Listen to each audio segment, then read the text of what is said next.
whole part, this yellow part here, was owned by George Washington, and that was Virginia. This part down here is Maryland. This part up here is Connecticut. So you could have a person that served in Pennsylvania, but their records are going to be from Connecticut for that reason. And George Washington gave this land all the way to the men that served in the Revolutionary War. And they got land grants, and you can find a lot of land grants online. So anyhow, way back when, the Taylor brothers, James and Joseph, received land up on the Laurel Mountain, and they each received 400 acres. And if you were an officer, you received anywhere from 400 to 600 acres. If you were a private, you only got 50 to 100 acres of land. So when you are researching that and you see where someone had 100 acres, you could pretty well say they were just a private. So anyhow, Joseph and James each had 400 acres up on Laurel Mountain. And there was a community up there that I was raised in that area. I never knew there was a community in that area. But they started paying taxes as early as 1792. And I'm talking a black community. These weren't white people, these were black people. And how they got there and how they got their land, some say that these were slaves that belonged to the Taylors, and since Maryland had passed some laws that they moved on to Pennsylvania because they had to claim these people, you know, in their taxes and everything. So I don't know. But in 1762, I have a Jacob Hirschberger that dies in Lancaster. And when he died, he had taken an oath of allegiance to the English king. So he was able to disperse all his lands. If you did not take that oath of allegiance, you were not able to pass that land on to your family, your sons, your daughters. But he passed everything on. So he took the oath of allegiance. And in there, he leaves so much money to the grandkids, so much to his kids, and the kids that he had, the children that had already passed, then the children that that mother or father had got their share of the money. And sometimes he specified that the husband wasn't to receive or the wife wasn't to receive any of the money, just the grandchildren. So anyhow, there is a note, and it said, his daughter Hannah, who has a daughter. It didn't say slavery, but it said when she is set free. And at that time, if you lived in Pennsylvania and you were a black person that had a white parent, you were enslaved for 28 years. And so in his will, he said, when Hannah's daughter is set free, and he had the same amount of money set aside for her as he did all his other grandchildren. Now, it's possible that that Hannah had a daughter by the name of Elizabeth, because Jacob's wife's name was Elizabeth. And in naming, you know, people usually named after relatives and everything else. So in 1828, Elizabeth sets forth from the Lancaster area. And at that time, the canal wasn't, you know, here yet. The canal was started in 1830. But at that time, they left home in the summer, arrived in Johnstown in November, and travel depended on the weather. If you had bad weather and muddy roads, you weren't getting too far. So they arrived here in November of 1928. But Elizabeth's son, William Hirschberger, was already on the hill. He was a blacksmith in the Laurel Hill village. Whether he came after the Revolutionary War or whatever, in one of the histories, Story, I think it is, the man's, I can't remember his first name, but Story has those history books. And he states in there that Henry Hirschberger's wife was not white. So I don't know how this all comes about. And also in Hirschberger history, Isaac Hirschberger, who was a son of William Henry Hirschberger and Jane Hirschberger. Now Jane is usually listed as Indian, but Isaac was definitely a black man when he was younger. Now a lot of the black people, if they intermarried with whites, they ended up as white. So anyone that lived on that mountain that could pass for white, when they were old enough, they left that mountain. And they passed for white in Altoona and Williamsport and all over this area. But you can trace the name back, you know. And one man I spoke with, he was he was livid. And he said, no, no, no. And you know, this is part of history. I have grandchildren that are black. I have a grandson that his roots are all from Slovakia, and he has 2% black in him. So who knows what, you know, what our makeup is. So these people lived very quietly on the hill. And at that time, when you talk about the roads to Bedford and Ligonier, you have to realize that Richland was part of Bedford. And if you go down and stand on the John Street Bridge, you can see the stones. And they took the stones that were part of that Bedford Pike, or Bedford Road, and they used that as the base for the canal in a lot of places. And when you got down to like Moralville, you would shoot up Fairfield Avenue. That was still part of Bedford Pike, and it went through the lands and over to Ligonier.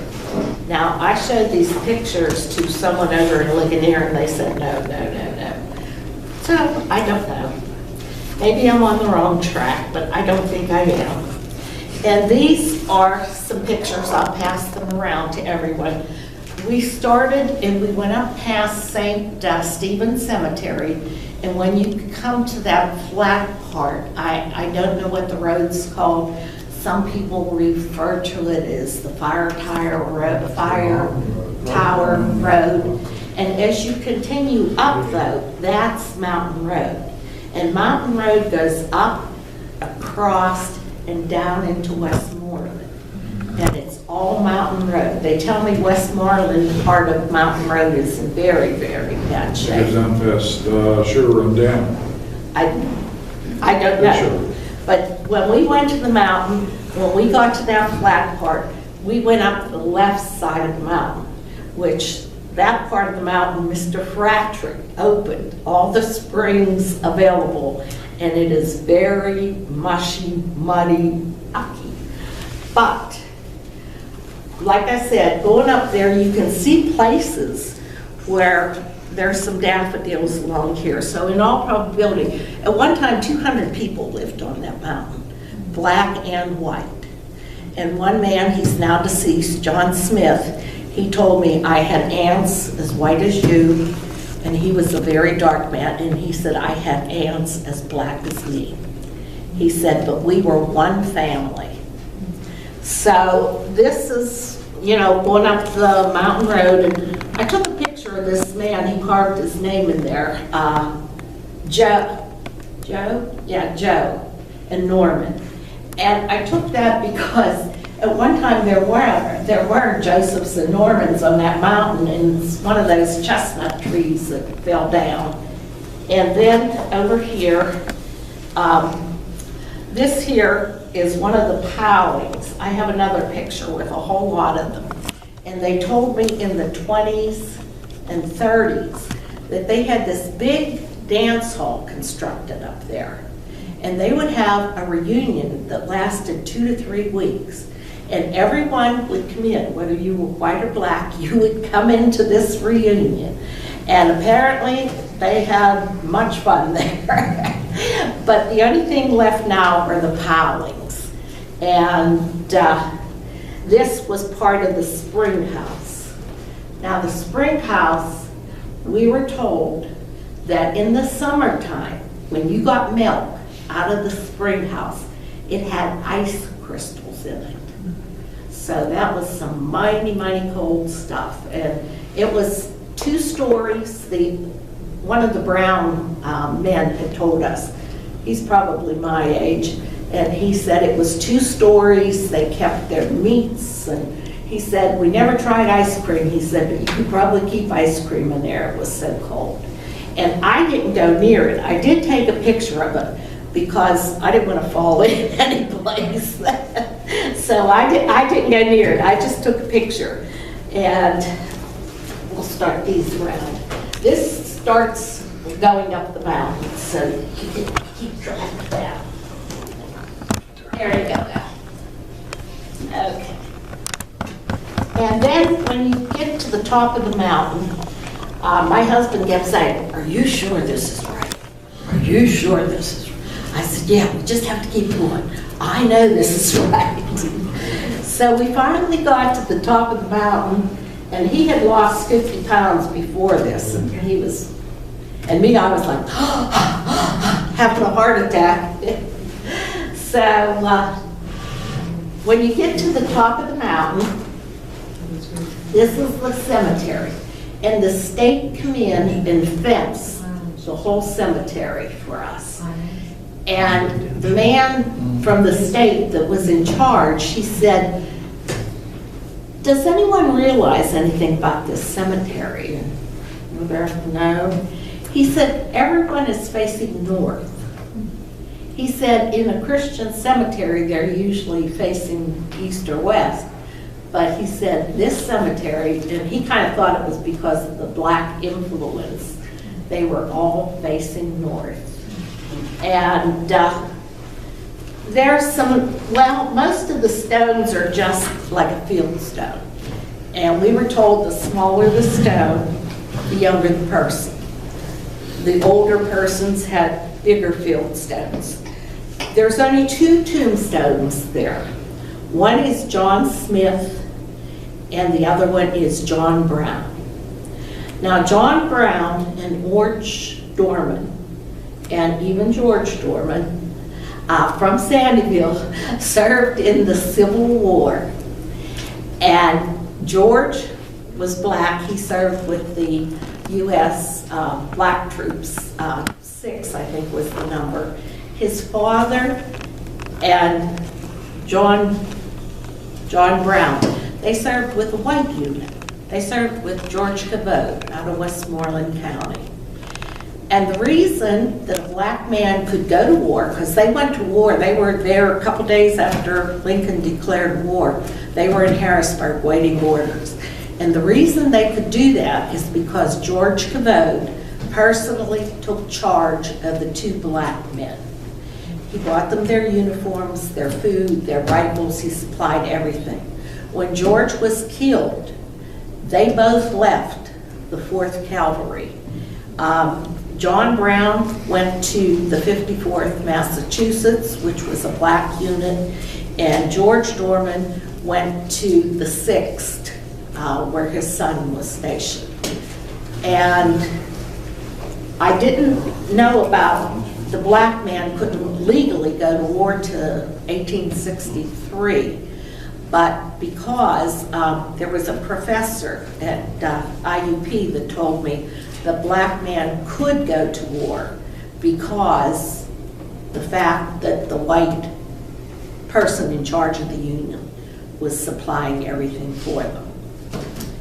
So these are just some pictures, and when we inventoried the cemetery, we got a total of 82 graves. Now, whether there are more there or not, we went out to go up because he can identify graves, and he can tell you if someone is buried in, you know, that thing.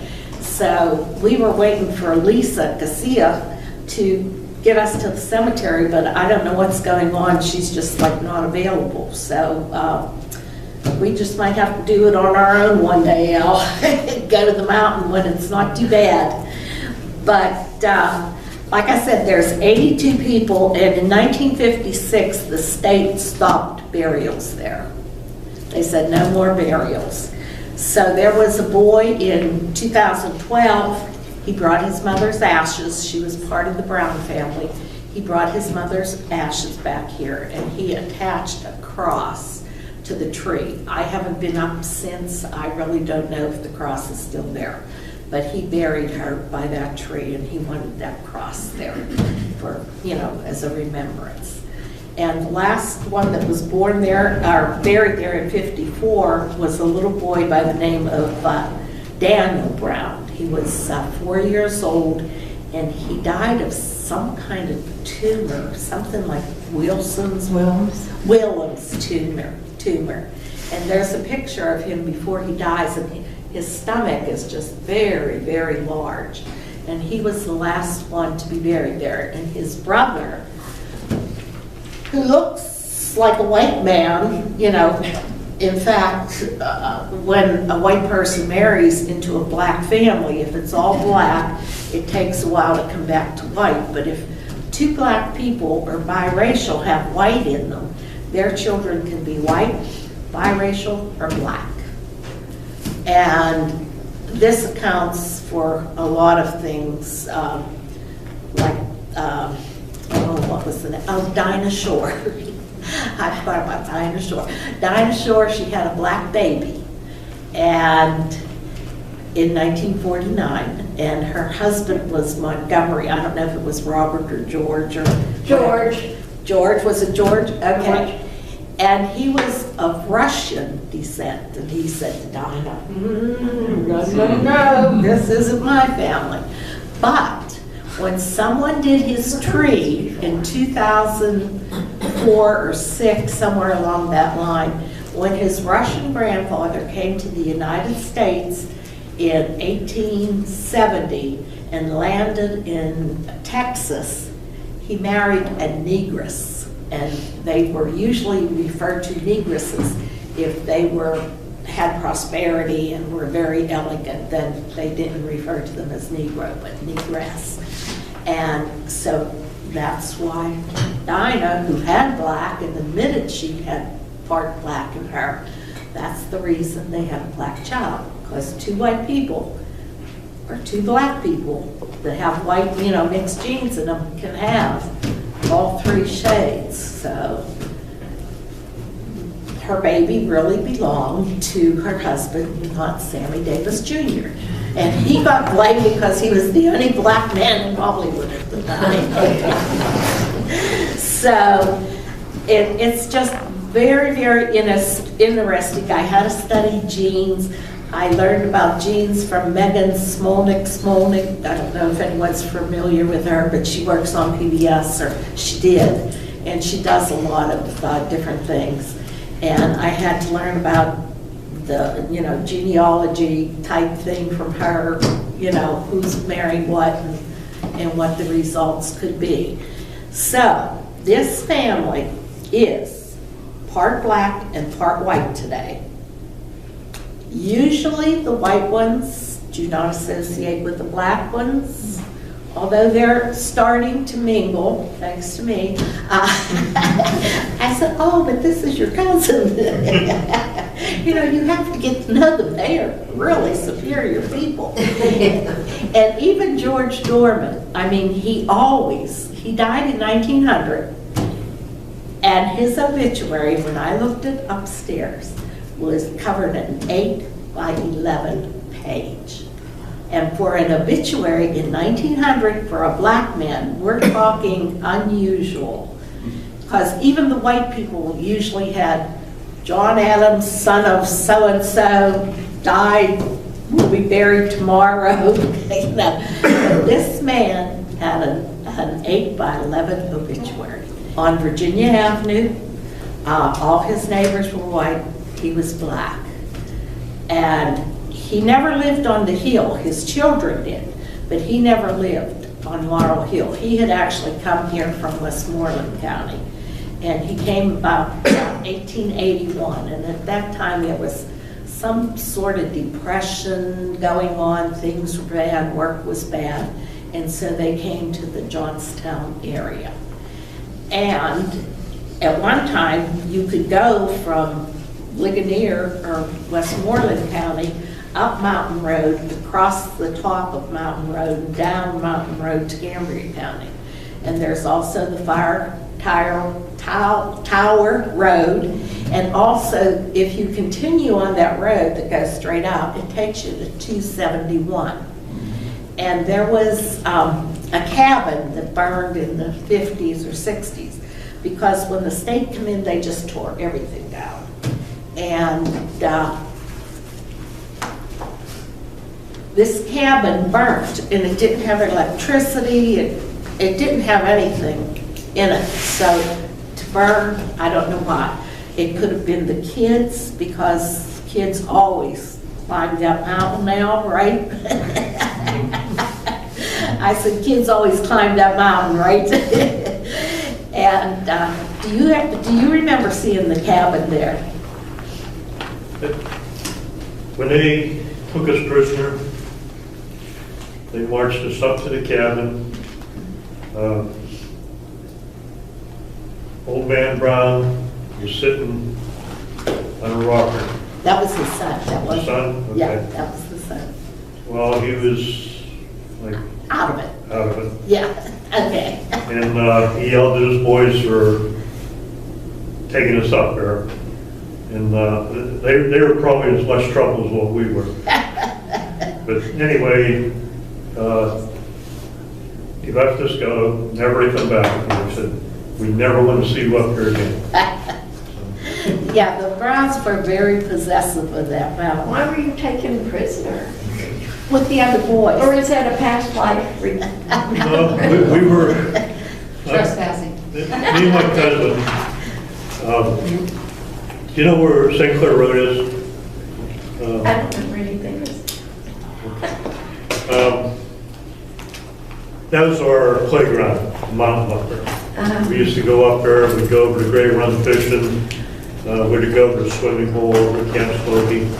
But anyway, the Browns were further on up the mountainside, but they claimed everything. And one day we were coming back from Gray Run, and two of his boys saw us, and they had rifles and shotguns and everything. So they took us prisoner and marched us up to the house. And one of the Brown brothers actually shot one of the other Brown brothers. Yeah. Of the dog. You were trespassing, they What said. year was that? Well, It was in the 40. 50s. Yeah, it was sometime in the 50s, but they were fighting over a dog. And we were talking too with Ray one time. The old guy that had the wagon that used to come around in the West End, was that Mr. Brown? That wasn't Mr. Brown. Mr. Brown died in 1946. So it was one of his sons. He had 17 children. So it was one of his sons. But I said, like, the ones that were dark stayed on the mountain. The light ones came to wherever. And as a child, St. Clair Road was known as the Black Road. Everyone referred to it as the Black Road. I don't know if you remember that one, but that was always called the Black Road. And, you know, like I said, they served in the Civil War. They served in World War I, the Doorman boys from the mountain. And at that time, the black units were the ones that were in France at the lines, you know. And that one stated that he was under fire for 4 months, just constant firing. And when he came back to the States, he ended up at a veterans home out in Illinois, and he maybe lived a couple months and he died. He was fairly young when he died. So there was a lot of prejudice and a lot of whatever. And the one girl that I worked with, she had blonde hair, freckles. She has 3 children. Her 2 little boys have red hair and freckles. And she's a part of the Dorman family. And she went and talked to her mother and said, you know, this lady at work is telling me this history about the Dorman family, you know, and what's going on. And she said, I remember that man when we were little. He was a black man, and he always used to tell us, that blood in your veins, he said, black as mine, black as mine. And so she told her mother, you know, what's going on? She said, my mother cried for 3 weeks. Then she finally fessed up. Yes, the family was black, part of it was white. And her husband looked at her and said, you know what, it's 40 years, we're married, it's too late to send the kids back. And I always told her, I said, Elaine, her name was Elaine too, I said, Elaine, you have such a rich, rich family history. Because her mother, her great-great-grandmother was a runaway slave from Virginia. And they brought her to Bedford. And when part of the family, when I had some things here at the library for Black History Month, she called me up and she was asking me questions. And she said, did you ever hear of John Fiddler? And I said, yes, John Fiddler lived next door to the Wallaces over in Bedford. I said, they worked the Underground Railroad together. And she said, you're the first person that knew John Fiddler. She said, we were always told about John Fiddler. This is like a black section of the family. And they all tell me, they say, you know more about my family than we ever knew, you know. But this is simply because I found it so interesting to research. And like I said, they had a marvelous history of it. They went off to war, and, you know, they were very, very prominent people. Because, you know, back in 1900, for one black family to live in a white community, that was fairly unusual. So, are there any questions? Yes, Diane. The cemetery with these 80-some people, does it have a name? I mean, you just call it the Brown Cemetery? Well, it's referred to in some of the Pennsylvania death certificates as Elmer Brown's Field. Sometimes it's Brown's Field. Sometimes it's Laurel Ridge Cemetery.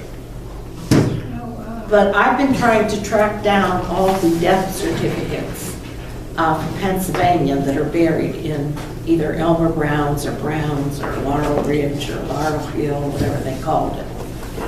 And what would be the address of that? Is it considered, I have no idea. is it in Cambria County? Yes, yes, the cemetery is in Cambria County. And but I don't mean a street address, I mean it's considered Johnstown, PA. It would be Lower Yoder. It's in Lower Yoder, so. Is this the St. Clair Road thing you're talking about? Yeah, Okay. yeah, And it's Elmer Brown or Laurel Ridge? yeah. In Vine Grave, it's under Laurel Ridge Cemetery. It does have ordinance where it's supposed to be. Well, when the state took it over in the late 50s, they made everyone leave, you know. And they trashed the houses, they just dug up the roads. Were any of these Browns on the census records? Or Yes, oh yes, Oh. yeah, And you find them in Lower Yoder? yes. Yoder, it was just Yoder at the time, Yoder Township. They were still there in the early 60s. Yeah. Yeah, but the state basically put them out. And a lot moved further down. You know, as you're going up St. Teresa's, there's some houses there and that. A lot moved in that. So. Do you remember where the old mine was, went up the mountain road? Billow's Airport? I know where Billow's is. Yes. Okay, across from the entrance to Village Airport on the other side, there's like 3 or 4 houses. If you go, continue up the mountain road a little bit, on the left-hand side, there used to be a mine right there.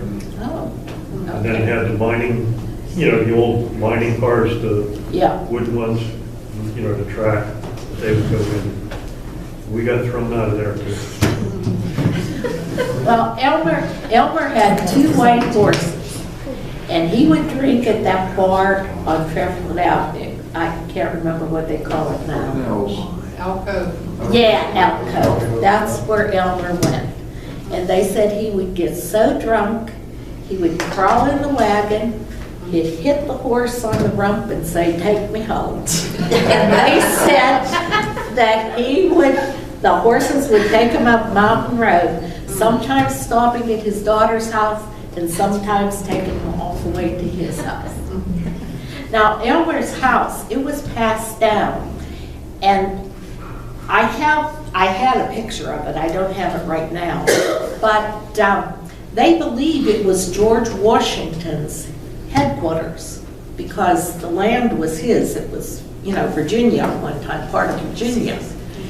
And they had this great big room where the kids said they rode their bicycles, they played basketball, and they always referred to it as the banquet room. And after the boys got back from World War II, they did put a new roof on the cabin because it was, really, you figure 1792, and here it is, 1945, we have a lot of years in there. But this room had a great big fireplace from what we were told, and it did have wood floors eventually. When they were put in, I don't know, but lumbering, blacksmith, that was all part of their, life up on that hill. Plus, they also grew carrots and tomatoes and everything, and brought the produce down to Moralville to sell. And the one man was referred to as Sassafras John because he always sold sassafras tea. But they just made their living off that mountain. And when you go up that one side of the mountain, it looks like someone took a giant knife and just cut the rocks. And that was what was laid down for that trail over to Ligonier. Even though Ligonier says that's not true. That trail goes over to Fort Palmer. I don't know where it goes to, but I know it went up that mountain, but they destroyed a lot of it with the bulldozers and stuff. And there's only one section on that picture where you can still see about 12 foot of the road.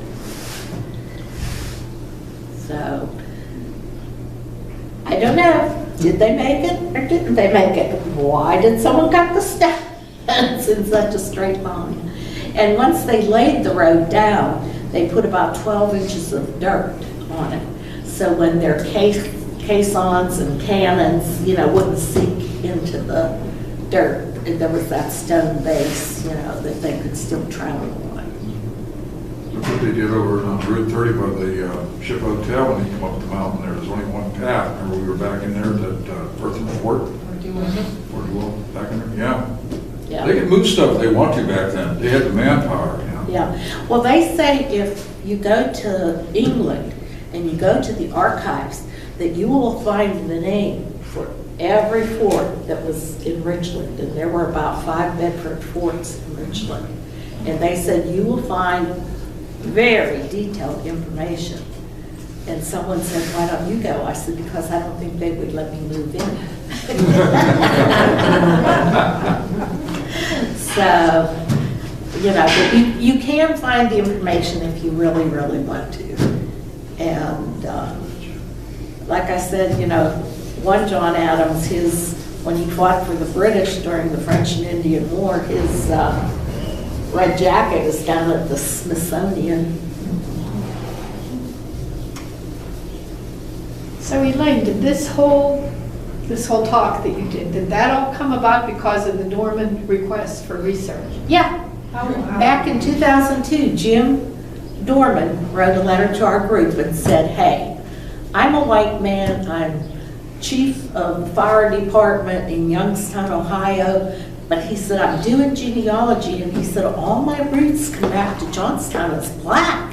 He said, could there be two separate families, like with the same names? He said, so I thought, oh, one trip to the library, it would be over. And that's when I found the 8 by 11 page stating about the runaway slave and how his first son served in a white unit.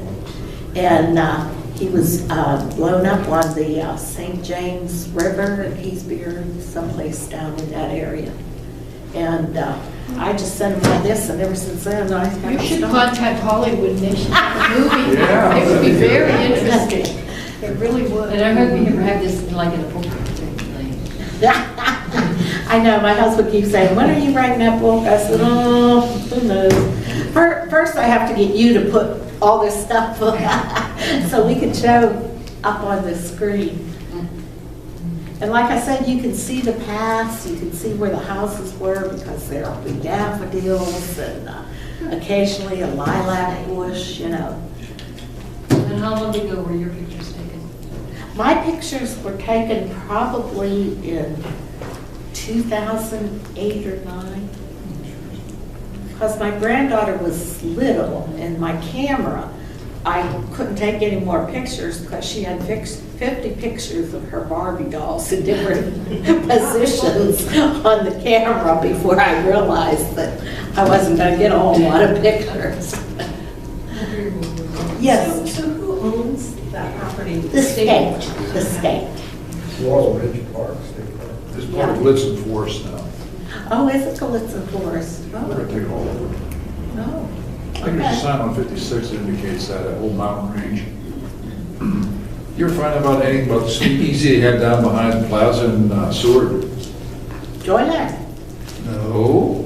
Joyland was the speakeasy. Well, it's on the other side. In Depression, or from the 30s, they had the liquor rebellion, we're gonna call it. They had a speakeasy back in there. We were back in there, probably before I got married, about 30 years ago. And we ran into a guy, he said, yeah, there used to be a speakeasy back here.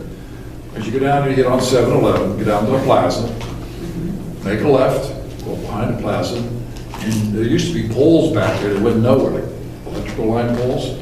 We asked the guy about it. Yeah, back in the 30s, they had speakeasy back there. That's where they go drink liquor. I didn't know about that, but I knew Joyland was a speakeasy. Yeah.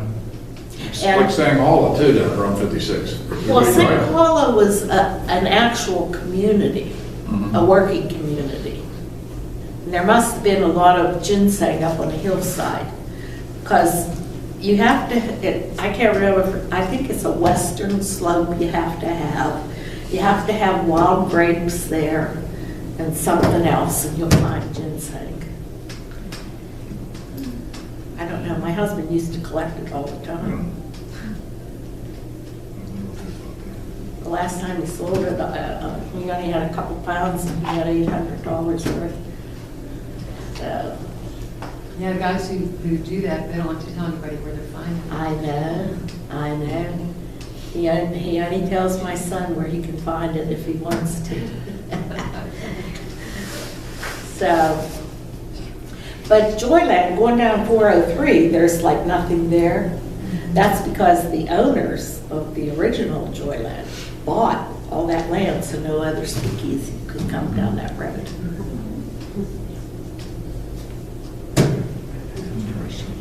Yep. Any other questions? And Diane sent me that one picture about the Dorman before the 1889 flood. It seems like you've been chasing these Dormans ever since I knew you. Well, the one Dorman refers to me as aunt. Miss Elaine, this is my aunt here. Oh, where did the name Dorman originate? Dorman, well, it came from Holland, it came from England, it came from Ireland, it came from all over. But it was like the interbreeding that really, because there were white doormans down in Virginia, and then there were 2 white doormen over to Huntington County, and then they were black. So, something happened there. Doesn't matter what color you are, you can fall in love with someone that's purple with yellow hearts. So, it happens. And like some of these people get, and I said, hey, when you're doing genealogy, you just have to get your facts in a row. You can't judge why this person married this person or why they lived with this, you can't judge. It's strictly out of your hands. When you say about getting your facts together, that bus tour that I was on, the ranger talked about the train in Conemaugh in the 1889 flood. The engineer's name was John Hess. And the Park Service said they did tons of tours, probably close to 3,000, 4,000, or 5,000 kids. And one winter, one of their interns was looking at stuff, and they found out they had the wrong John Hess. There were 2 John Hesses that were engineers at the time of the 1889 flood. And one had one initial and one had the other initial. So they're in the process of trying to straighten all that out, because they said even now, if you go to that Johnstown Flood Memorial, they still have stuff on the wall, and it's about the wrong John Hess. So one of their winter projects is to see what the story is on the other John Hess. Well, they say no black people died in the 1889 flood, but that is not true. I have found several that have, So. Where did they live? Most of them lived in Conemaugh or downtown, like Union Street. So they weren't people on that train, they actually lived in Conemaugh? Yeah. And most people don't realize that we had such a large black community early on, before the Slovaks and the Hungarians and the Polish were coming to this area. There was a black community established long before that. What happened to the Indian tribe that was originally here, the Conemaugh tribe? A lot of them went to Ohio, and then they got expelled, because one of the Browns told us in their family history, they always said, don't settle in Johnstown. That's why they were up on the mountain, because they said it flooded too many times. And there were lots of floods. The one was about 1816 or something. They called it the Pumpkin Flood. Now, I have a chronological list of all the floods. I was just at the museum last week. I had friends visiting. Yeah. Yeah. Because my husband's family, they were, there was Indian, his family, and that's how they survived. Because when I was in 4th grade and I asked my teacher, I said, well, how did Samuel and Solomon and Rachel Adams, what happened? Oh, the Indians killed them. And my husband's grandfather used to say, how they killed us? We bred with the Indians. So,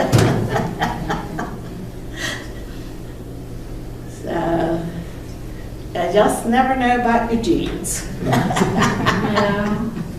Yes, Joy. So the Browns and the Dormans that were able to assimilate and they passed, did they say on the census that they were white, or did they say they were black?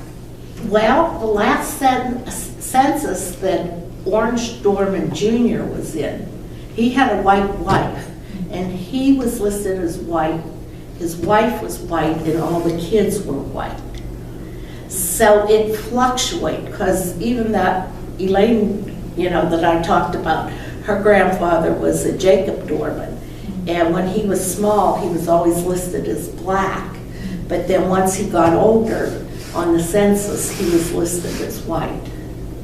And you can understand why people would do that to pass. I mean, your privilege was much greater if you. Yeah.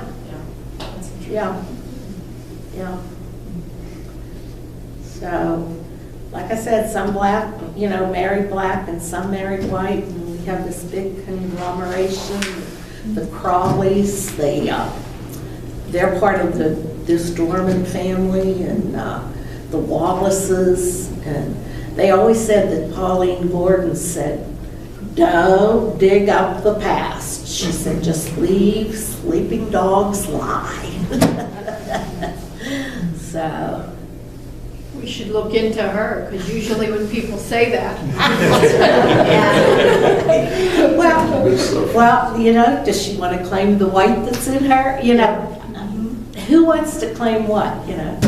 I got my other DNA from Ancestry, and 9% was that Asian, and 91% was Eastern European. Asian. Asian. Okay. So, who knows? Who knows, you know? But then they changed their percentages and everything changed. So I'm not 11% Scandinavian anymore. Well, my kids had a big, you know, different percentages. I was the only one with 91%. So.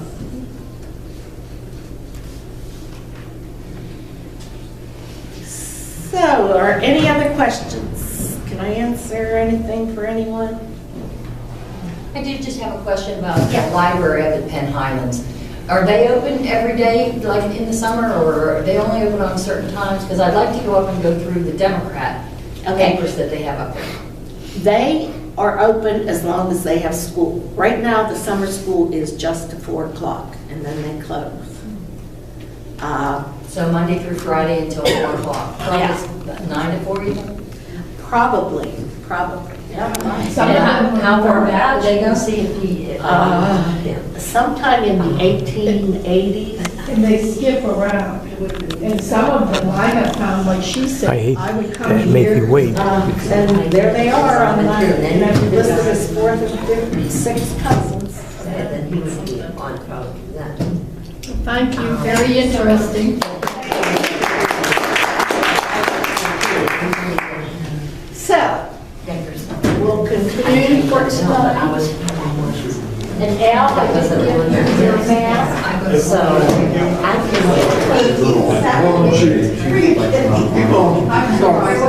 think they really bothered me because I was there. Okay, she's And by the first one, he said he just can't do that.